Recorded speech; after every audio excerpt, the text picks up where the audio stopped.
Этек кири келген айыз убагында Құранды телефондон окуса болобу, онлайн сабактарда дейт.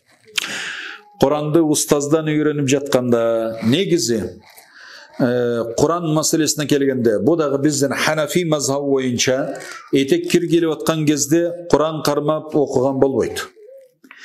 Анан бұл мындай бір өтө зарыл болып қалған жерлерде уруксат берилиши мүмкүн эле, бирок бұл Құранды баш этегине жаттоо сөзсүз парз амал эмес. Құранды дагы ушундай тынбай эле окуп, сабагым калбасын деп эле ошо шарият тыйып таза эмес болгон учурда деле Құранды карма окуй бере тургандай деңгээлдеги зарури бир амал эмес.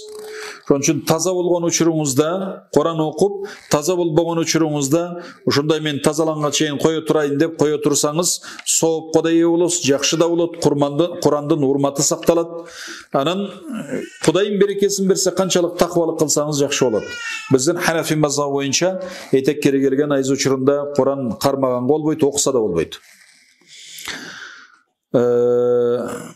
3-4 аят окулат бир сабакта деп атат. Кандай болбосун этият болушуңуздар керек. Бу биздин Ханафи мазхабынын фатва китептеринин бардыгында айтылат. Бирден бир гана жолу таза болбой калса деп баягы үйрөтүп, эч ким жок болуп калса Куран үйрөткөнгө, эч бир абал мүмкүн болбой, таза караңгы болуп калып кеткен турат. Ошол учурда жанантип тамгаларын бөлүп дейт.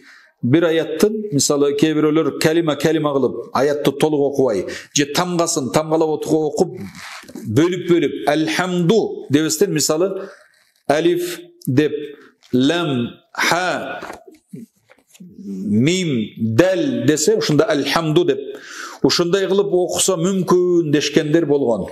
Бирок бул фатва маселеси көбүрөөк ушундай, бул өтө зарыл фарз амал болгондуктан жатташчы сөз сөйлентип окуп отура бериш.